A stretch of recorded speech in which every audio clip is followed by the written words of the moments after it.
जय गुरु जी संगत जी गुरु जी की डिवाइन कॉल सत्संग प्लेटफॉर्म में आप सभी गुरु परिवार का हार्दिक स्वागत है। शुक्राना गुरु जी महाराज का कि उन्होंने ये सेवा मुझे दी कि मैं आप सभी गुरु परिवार के समीप आके गुरु जी के कल्याण महिमा अनुभव का वर्णन कर पा रही हूँ। अनंतम शुक्राना मेरे गुरु जी महाराज का। संगत जी, आज का जो सत्संग मैं आपके साथ शेयर कर रही हूँ मानसी आंटी का है। ये सत्संग बहुत प्यारा है, ब्लेसिंगफुल है। तो सभी गुरु परिवार से मेरी विनती है कि सत्संग को बिना स्किप किए अंत तक सुनिएगा, ध्यान से सुनिएगा, पूरा सुनिएगा।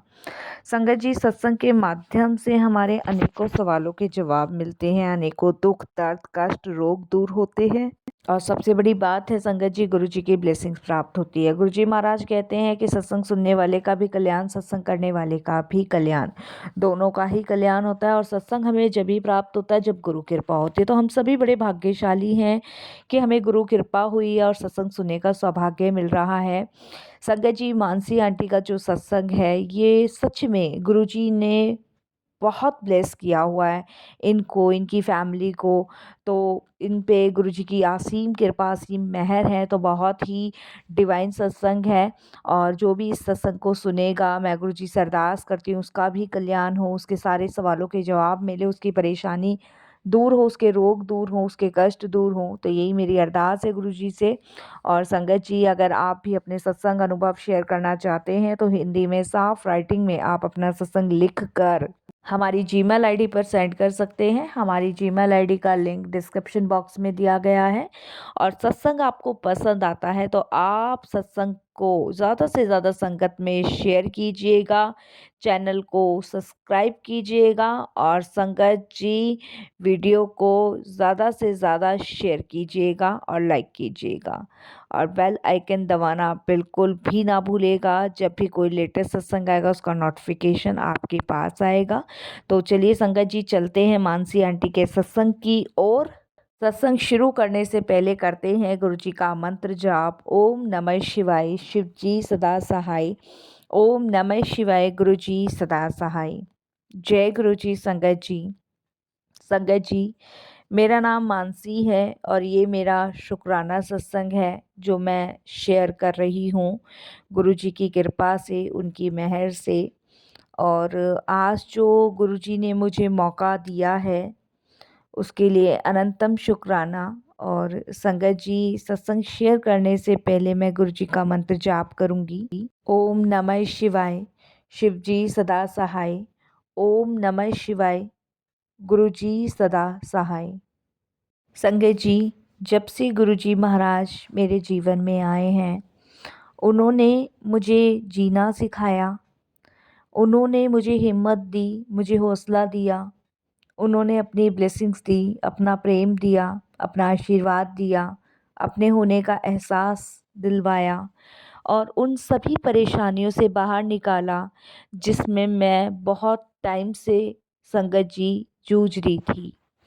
संगत जी, मैं घुट चुकी थी, मैं मर चुकी थी, मैंने जीने की आस छोड़ दी थी।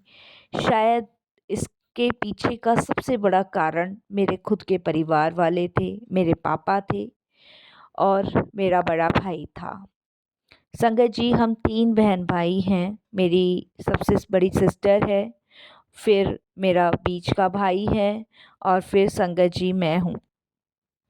संगत जी, हमारी लाइफ बहुत अच्छी थी। हम तीनों बहन भाई में बहुत प्रेम था, मम्मी पापा भी बहुत अच्छे थे। लेकिन संगत जी, 2016 तक सब हमारी लाइफ बहुत अच्छी थी। बहुत ही संगत जी, जिसे कहते हैं कि घर एक स्वर्ग, जिसे कहते हैं कि माता पिता ऐसे हों हमारे जैसे।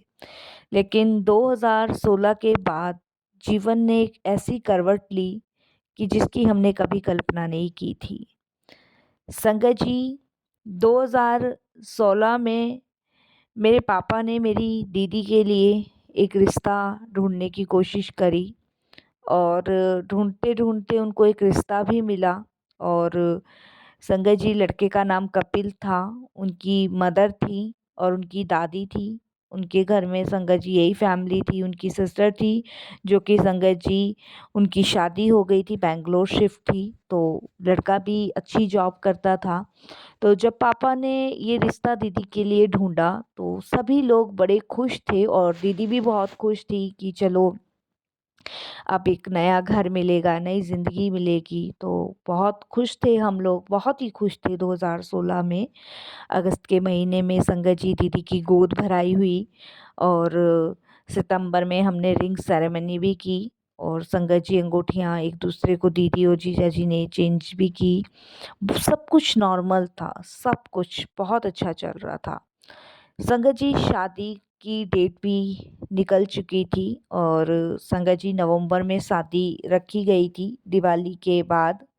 बट हमें ये नहीं पता था कि संगत जी हमारी लाइफ में ये सब कुछ होने वाला है और इस चीज़ की संगत जी हम में से किसी को खबर नहीं थी। ना मम्मी को, ना पापा को, ना मुझे और ना संगत जी मेरे भाई को, हमें नहीं खबर थी। संगत जी, मैं अगेंस्ट नहीं हूँ किसी प्रेम के, ना लव मैरिज के, ना अरेंज मैरिज के। मेरा मानना सिर्फ यही है कि आप अगर लव करते हो किसी को तो उसको सामने रखो, लेकिन इस तरीके से नहीं करना चाहिए जैसे मेरी बड़ी सिस्टर ने किया। संगत जी जब शादी की डेट निकल गई थी, मम्मी पापा बहुत खुश थे और हर एक पेरेंट्स देखिए अपनी बेटी के लिए हर एक चीज़ करता है। वो चाहता है कि उसकी बेटी अपने घर से जाए, दूसरे घर में जाए तो उसे किसी चीज़ की कमी महसूस ना हो। तो वही मेरे मम्मी पापा ने पूरी कोशिश करी, इधर से उधर से हर एक चीज़ अरेंज करी। शादी के टाइम संगत जी नज़दीक आ रहा था तो मेरी दीदी बहुत खुश थी। उन्होंने अपने पसंद का लहंगा लिया, अपनी पसंद के चूड़े लिए, ज्वेलरी खरीदवाई, अपनी पसंद का जितना भी संगत जी सामान था ले जाने वाला वो लिया और सारी चीज़ें संगत जी दीदी ने अपनी पसंद की ली। यहाँ तक कि संगत जी उन्होंने पार्लर भी अपनी पसंद का करा। हर एक चीज़ में संगत जी उनकी पसंद थी और हमें भी यही लग रहा था कि शायद दीदी बहुत खुश हैं, बहुत खुश हैं। जो उन्होंने ये रिश्ते से भी वो बहुत खुश हैं और जो वो चाहती थी वो शायद उनका ड्रीम जो हस्बैंड है वो उनको मिल रहा है। तो वो खुश हैं क्योंकि एक इंसान की खुशी ना अलग ही झलकती है। तो वो ही संगत जी हमें दीदी के फेस से, उनके व्यवहार से पता चल रहा था। तो मैं, मम्मी, पापा, भाई भगवान का बहुत शुक्र कर रहे थे कि हमारे घर में पहली शादी है, भगवान सब अच्छे से हो, सब खुशी से हो जाए ये जो भी शुभ कार्य है। और संगत जी, कपिल जीजा जी भी बहुत अच्छे थे, बहुत ही अच्छे थे नेचर वाइज भी, उनकी फैमिली भी बहुत अच्छी थी। उन्होंने यही कहा था कि हम बहू नहीं लेके जा रहे, हम अपने घर बेटी लेके जा रहे हैं। तो संगत जी सब बहुत अच्छा चल रहा था। संगत जी दीदी पार्लर तैयार होने गई थी, जिस दिन शादी थी उस दिन भी उन्होंने कपिल जीजा जी से बात की है। घर में बहुत अच्छे से खुश हैं थी, गीत भी गब रहे थे, हर एक चीज़ हो रही थी। संगत जी पापा भी इधर उधर भाग रहे थे, मैं भी संगत जी अपना रेडी होने के लिए वो थी तैयार, सब कुछ ठीक था। और संगत जी बारात का टाइम 7:30 या 8 बजे का था। उसके बाद संगत जी दीदी पार्लर गई हुई थी तैयार होने 3 साढ़े 3 बजे। और संगत जी मेरा भाई जो है खुद उसको पार्लर छोड़ के आया है। और संगत जी जब वो पार्लर उनको छोड़ के आया है तो पार्लर वाली ने टाइम दिया है कि जब आपकी बारात आने वाली होगी तो आप उससे आधे घंटे पहले या फिर आप जैसे भी आपको कंफर्टेबल लगे तब आप उससे पहले ले जाना आप दुल्हन को और किसी गाड़ी में बिठा लेना जब तक आपकी बारात आएगी, जब तक दुल्हन भी रेडी हो चुकी होगी। तो संगत जी दीदी अकेले ही पार्लर गई थी, वो किसी को साथ नहीं लेके गई थी। उन्होंने मना किया था कि ये स्पेशल पार्लर है और संगत जी वो कॉस्टली भी पार्लर था तो वहाँ पे सिर्फ एक ही क्लाइंट जिसका मेकअप होना था वही जा सकता था और या फिर रिसीव करने या फिर संगत जी छोड़ने वाला होना चाहिए था बस। बाकी ये नहीं था कि जैसे पार्लर में आप कोई भी जा सकता था, तो ऐसा वो पार्लर नहीं था। तो दीदी ने अपनी पसंद से किया था वो पार्लर। संगत जी सब कुछ अच्छा था और जब संगत जी बारात का टाइम हुआ, बारात का स्वागत हुआ, हम सभी रेडी होके संगत जी बैंक्वेट हॉल में थे। सब कुछ रेडी हुआ, सब कुछ संगत जी बारात का स्वागत करके बारात अंदर आई और संगत जी वरमाला का टाइम हो रहा था। तो संगत जी मेरे पापा ने इशारा किया मम्मी को दीदी को लाने के लिए। मेरी दीदी का नाम गुड़िया था। तो संगत जी जब गुड़िया को लाने के लिए मम्मी ने मुझे इशारा किया और हम कुछ फ्रेंड्स और हमारे कुछ रिलेटिव्स गए दीदी को लेने जाने के लिए।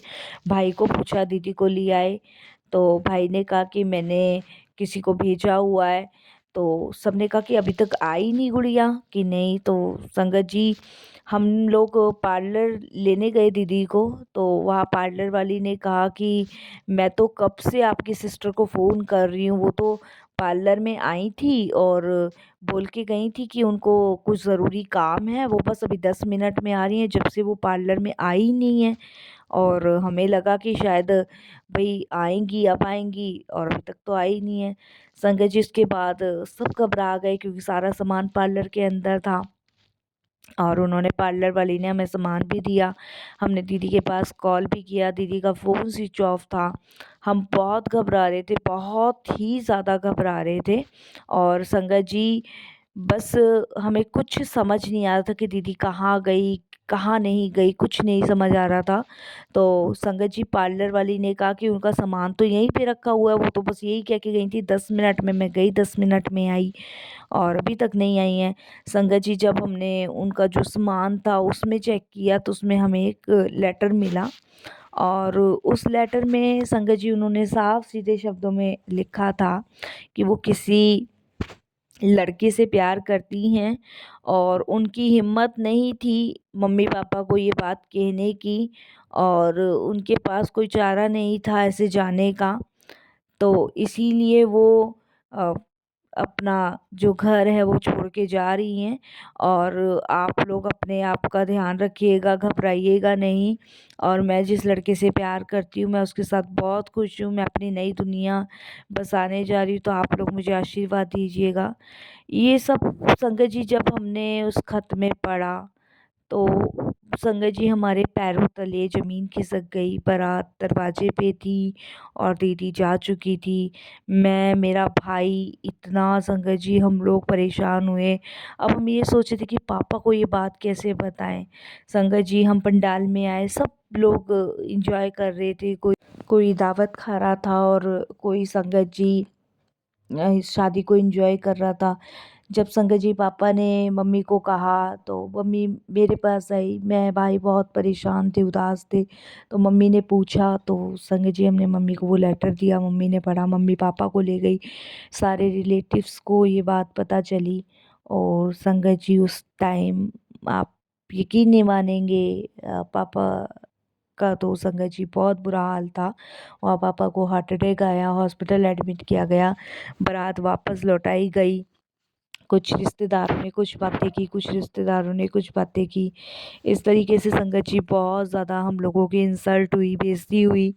और इस कारण संगत जी पापा बहुत बीमार रहते थे और जैसे तैसे संगत जी पापा को संभाला गया, सबने संभाला और पापा ने जितना भी संगत जी दहेज का सामान था वो सब संगत जी बस ये समझ लीजिए कि कैसे कैसे क्या क्या उन्होंने किया मैं पूरा नहीं बता पाऊँगी। और इस तरीके से संगत जी पापा बहुत गुस्से में रहते थे दीदी के कारण। और संगत जी हम जिस घर में रहते थे हमें वो घर भी बेचना पड़ा बदनामी के कारण और बहुत कम दामों में हमने वो घर बेचा। उसके बाद संगत जी दीदी तो चली गई लेकिन मेरी ज़िंदगी पूरी तरीके से हराम हो गई। दीदी के जाने के बाद संगत जी पापा ने मेरे साथ गलत व्यवहार करना शुरू किया। पापा मुझे बहुत गुस्से से देखते थे, मेरा बाहर जाना आना बंद किया, मेरा कॉलेज छुड़वा दिया। संगत जी मुझे घर में ही घर के काम करवाने के लिए बोला गया। मुझे खिड़की से भी झाँकने की परमिशन नहीं थी, छत पे जाने की परमिशन नहीं थी। मैं सिर्फ़ एक कमरे में कैद होके रह गई थी। मेरी रखवाली के लिए चौबीसों घंटे मेरा भाई, मेरी मम्मी पहरा देते थे। कि जैसा मेरी बड़ी सिस्टर ने किया है, ऐसा कहीं मेरे साथ ना हो और मैं ना करूं। और संगत जी, मुझे पापा ऐसी निगाहों से देखते थे, जिस निगाहों से एक बार प्यार झलकता था ना, एक टाइम उनकी आंखों से अपनी दोनों बेटियों के लिए प्रेम था, उसी निगाहों से नफ़रत से मेरे पापा मुझे देखते थे, मेरी मम्मी भी। मेरा हर चीज़ छूट चुकी थी संगत जी, हर एक चीज़ मैं नहीं बता सकती, मेरी हर एक चीज़ छूट चुकी थी। मैंने जीना छोड़ दिया था। मेरे को संगत जी लगता था कि ऐसी कैसे मैं जी पाऊँगी, घुट-घुट के संगत जी दीदी के कारण। सच करा उन्होंने, सज़ा मैंने भोगी। और संगत जी, मैं बहुत, मतलब ये समझ लीजिए कि मैं शब्दों में बयां कर रही हूँ, लेकिन मेरी आत्मा जानती है कि उस समय मुझ पे क्या बीत रही थी। जैसा दीदी के जाने के बाद मैंने झेला है, मुझे पता है। उसके बाद संगत जी, मुझे बहुत कुछ कहा जाता था घर में कि तुझे पता था, जबकि संगत जी मुझे बिल्कुल नहीं पता था। मैं गुरुपा मेरे जानते हैं कि मुझे बिल्कुल नहीं पता था, बिल्कुल भी नहीं पता था संगत जी। बदनामी तो ख़ैर बहुत हुई, बहुत ज़्यादा हुई और बहुत ही ज़्यादा हुई। और अभी संगत जी, मतलब लोगों कहते हैं बातें बनाने वाले बनाते हैं, बहुत ज़्यादा बातें बनाते हैं, पर संगत जी उसमें हम नहीं कुछ कर सकते। लेकिन मैं बस गुरुपा से यही पूछती हूँ कि गुरुजी, किसी की गलती की सज़ा किसी को मिल रही है। हमें नहीं पता आज की डेट में दीदी कहाँ हैं, कहाँ नहीं हैं, कैसी हैं, कैसी नहीं हैं। हमें उनके बारे में कुछ नहीं पता है। पापा ने संगत जी कोई भी कंप्लेंट नहीं लिखवाई, कुछ नहीं लिखवाया। हमें नहीं पता दीदी कहाँ है, कहाँ नहीं है। लेकिन मेरे साथ बहुत गलत व्यवहार होता था घर में। खुद मेरे पेरेंट्स संगत जी मेरा आना-जाना, मेरा सब कुछ रोक रखा था।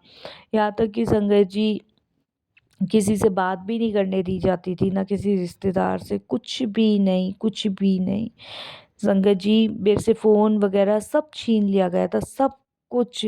एक साधारण नॉर्मल ज़िंदगी घर में जियो, बस घर के एक चार दरवाजे में बंद होकर रह गई थी मैं। मुझे लगता ही नहीं था कि मैं अब कुछ कर पाऊँगी। उसके बाद संगत जी, गुरुजी मेरे जीवन में आए, और गुरुजी मेरे जीवन में आए उसके लिए मैं गुरुजी का शुक्राना करती हूँ। अभी संगत जी 2022 में कोरोना के बाद मेरे फादर ने मेरी शादी कर दी, और वो भी इसलिए कि कहीं मैं भी ना भाग जाऊँ। और संगत जी जब मेरी शादी हो गई, तो संगत जी मुझे ससुराल ऐसा मिला जो और भी गंदा था। मेरे फैमिली ने तो किया, देखिए संगत जी कैसे मेरी किस्मत इतनी गंदी, इतनी बेकार निकली। मेरा ससुराल और भी गंदा था। मेरे हस्बैंड, क्योंकि मेरे फादर ने ना रिश्ता चेक किया ना कुछ, फटाफट से मेरी शादी कर दी, क्योंकि उनको यही डर था फैमिली में, बड़े भाई को, मम्मी को, कि ये भी कहीं ना भाग जाए। तो मेरे फादर ने संगत जी मुझे पार्लर भी नहीं जाने दिया, कुछ भी नहीं। संगत जी रिश्ता देखा और फटाफट से घर में ही संगत जी जो थोड़े बहुत रिलेटिव्स थे उनके द्वारा तैयार करवाया और मेरी शादी करवा दी गई। ससुराल में आई, ससुराल में संगत जी सास, नंद, ये सब संगत जी बहुत गलत व्यवहार करते थे। और संगत जी सबको पता ही था ससुराल में भी कि बड़ी दीदी ऐसे-ऐसे शादी के मंडप से भाग गई थी। तो ससुराल में बहुत ताने मिलते थे। मेरे हस्बैंड मुझसे बार-बार पूछते थे कि कहीं तेरा भी कोई अफ़ेयर तो नहीं है, तुझे भी तो भागना नहीं है।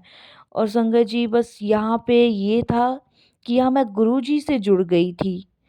और गुरुजी से संगत जी मैं मेरे हस्बैंड की मौसी के द्वारा जुड़ी थी। मेरी मौसी जो थी वो गुरुजी को मानती थी मेरे हस्बैंड की, उनका घर बराबर में ही है। उनसे मेरी हालत नहीं देखी जाती थी, क्योंकि मेरे ससुराल वाले को बहुत गलत बिहेव करते थे मेरे साथ। क्योंकि संगत जी जब किसी की कमज़ोरी कोई पकड़ लेता है ना, तो वो उसी को ही उस पे आज़माता रहता है। वही सब मेरे साथ हो रहा था और आज भी हो रहा है। लेकिन आज मेरे पास मेरे गुरु पिता हैं, गुरुपा हैं जो मुझे सँभाले हुए हैं, जो मुझे जीना सिखा रहे हैं, जो मुझे ज़िंदगी का हौसला देते हैं, जो मुझे सँभाले हुए हैं संगत जी। जो मुझे हर एक चीज़ में हिम्मत, हौसला दे रहे हैं। संगत जी मौसी मेरे हालात को जानती थीं। उन्होंने मुझे गुरुजी से जोड़ा, सत्संग सुनवाए, मंत्र जाप करवाती थी।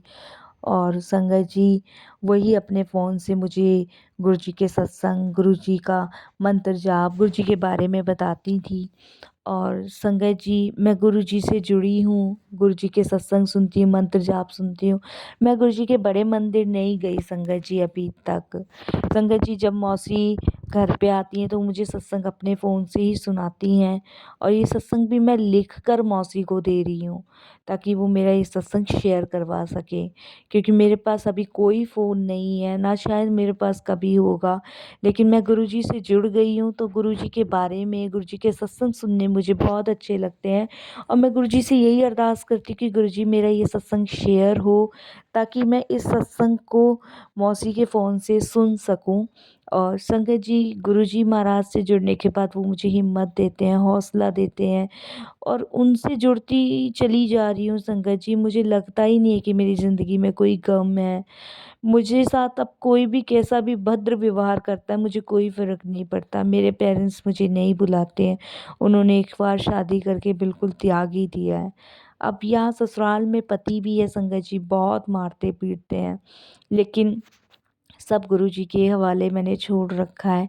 मुझे लगता ही नहीं है संगत जी, जब भी वो मुझे मारते हैं मुझे लगती ही नहीं है, क्योंकि उस समय मेरे मन में गुरुजी का मंत्र जाप चल रहा होता है। उस समय मैं गुरुजी को याद कर रही होती हूँ। तो संगत जी मैं बस गुरुजी से एक ही चीज़ पूछती हूँ कि शायद मैंने कुछ बुरा ही किया होगा दीदी के साथ, जो उनका किया हुआ उसके सज़ा मुझे मिल रही है। लेकिन ये भी बहुत अच्छा हुआ कि मैं गुरुजी से जुड़ गई। शुक्राना गुरुजी। तो गुरुजी ने संगत जी मुझे एक बार फिर से जीने का सहारा दिया है। वो मुझे सँभाले हुए हैं, आगे सब गुरुजी पे छोड़ा है। मौसी बताती हैं कि गुरुजी ने तुम्हें जोड़ा है ना, तो अब वो तुम्हारा कल्याण ज़रूर करेंगे। वो तुम्हें इस नर्क से निकालेंगे, और कभी ना कभी वो तुम्हें सारी वो खुशियाँ देंगे जो तुम्हें चाहिए।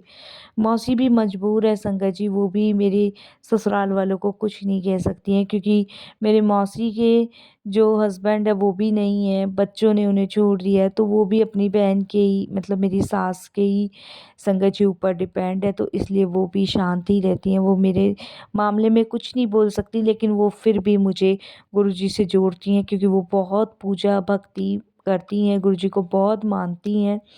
तो बस संगत जी मैं गुरुजी से जुड़ी हूँ, और गुरुजी ने अपने से जोड़कर मुझे जीना सिखा दिया। अब मेरे पास जीने की वजह है मेरे प्यारे गुरुजी संगत जी, सिर्फ़ मेरे प्यारे गुरुजी। बस संगत जी मैं गुरुजी से एक चीज़ ज़रूर कहती हूँ कि गुरुजी मेरी दीदी जहाँ भी है, उनसे सिर्फ़ एक बार आप मुझे मिलवा दो। एक बार मिलवा दो, बस मैं उनसे यही पूछना चाहूँगी कि आपने ऐसा क्यों किया? शायद आप ऐसा नहीं करते तो आज मैं भी एक बहुत अच्छे घर में होती। आज मेरे साथ भी ऐसा व्यवहार नहीं होता। आज लोग मुझे ऐसी नफ़रत भरी निगाहों से नहीं देखते। बस संगत जी यही मेरी गुरुजी से अरदास है, और मैं सभी से कहूँगी आप सब भी मेरे लिए यही अरदास कीजिएगा कि बस एक बार मुझे मेरी दीदी मिल जाए और उनसे मैं ये सवाल कर लूँ। उसके बाद भले ही मेरी सांसें बंद हो जाएं, क्योंकि मेरे साथ शायद ऐसा ना होता और शायद दीदी ऐसा ना करती। तो संगत जी बस यही मेरा सत्संग है, और भी मेरे पास कुछ सत्संग हैं जो मैं पूरे शेयर नहीं कर पाई हूँ, लेकिन मैं बहुत जल्द अपने अगले सत्संग में ये सब कुछ शेयर ज़रूर करूँगी गुरुजी की आज्ञा से। और मंत्र जाप से मैं अब अपनी वाणी को विराम देती हूँ। ओम नमः शिवाय, शिव जी सदा सहाय। ओम नमः शिवाय, गुरु जी सदा सहाय। जय गुरु जी। शुक्राना गुरु जी। सच में मानसी आंटी आपका सत्संग बहुत प्यारा था, बहुत ब्लेसिंगफुल था। मैं अरदास करूँगी गुरु जी से कि आपके घर में और आपको हमेशा खुश रखे गुरु जी, और वो सारी खुशियाँ गुरु जी महाराज आपको दें जिसकी आप हकदार हो। और बस मैं यही आपके लिए अरदास करूँगी। मैं भी वाणी को विराम देती हूँ। ओम नमः शिवाय, शिव जी सदा सहाय। ओम नमः शिवाय, गुरु जी।